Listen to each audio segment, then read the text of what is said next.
We're literally surrounded by smart devices, fitness trackers, wireless earbuds, you name it. But have you ever stopped to think about how someone takes a brilliant idea for one of these and actually makes it real? Let's dive into that story, because the biggest hurdle, well, it's probably not what you're thinking. Okay, so just imagine it. You've got it. That one in a million idea for a new wearable or a smart home gadget. It's brilliant, it's slick, it's going to be a hit. There's just one little thing. Right. How do you actually make it smart? How do you give it that wireless connection to a phone, to the cloud, to everything? That single question, right there, is the starting pistol for a fascinating and, frankly, a surprisingly tough engineering journey. The whole reason we're talking about this is because a developer posted this exact problem online. They were completely stuck, caught between two options that were both, well, pretty terrible. So on one side, you've got what they called the boring path. Just use a chip where it's all done for you. It works, sure, but you don't really learn how it ticks. Then on the other side, you have the impossible path, trying to build the entire monstrously complex Bluetooth system yourself from scratch. One person estimated that would take a single engineer years to pull off. So what are you supposed to do? Well, when this question got put to a community of really experienced embedded systems engineers, the people who do this for a living, the answer came back fast, and it was nearly unanimous. There was one clear winner. And there it is. This one quote basically sums up the entire conversation. The overwhelming consensus from the pros is to use chips made by a company called Nordic Semiconductor. So what's the big deal with them? Why Nordic? It all comes down to the ecosystem around the chip. I mean, developers just rave about the support. We're talking great tutorials, fantastic documentation, and an official support forum where actual company engineers answer your questions, and fast. They even have a whole online academy to teach you this stuff. It's the whole package. And this diagram shows you why all that support is so critical. What you're looking at is the Bluetooth Low Energy Protocol stack. It is a beast. Look at all those layers. It handles everything. A chip like one of Nordic's NRF series, it just takes care of all of this for you. It's your ticket to avoiding that impossible path. Okay, so the community points us toward Nordic chips. But the real magic, the secret sauce that makes all these tiny gadgets possible, isn't just the chip itself. It's the technology it runs on, Bluetooth Low Energy. BLE is an absolute game changer. Unlike the classic Bluetooth you might use for headphones, which can be pretty power-hungry, BLE was designed from day one to just sip power. That's the only reason you can have a tiny fitness tracker that runs for a year on a battery the size of a coin. So how in the world does it do that? This oscilloscope reading tells the whole story. See all that flat line? That's the device in a deep sleep, using almost zero energy.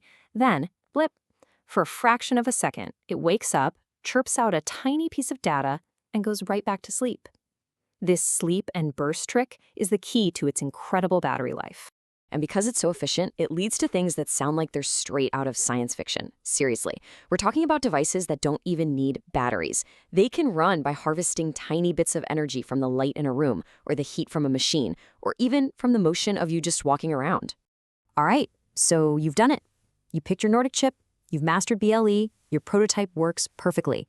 You're ready to start selling and take over the world, right? Well, not so fast. There's a giant, expensive hurdle that most people never see coming. This is that moment of pure triumph for any inventor. The thing works. The app connects. The lights blink. It feels like you've crossed the finish line. But in the world of hardware, you've really just pulled up to an invisible toll booth, and the price is steep.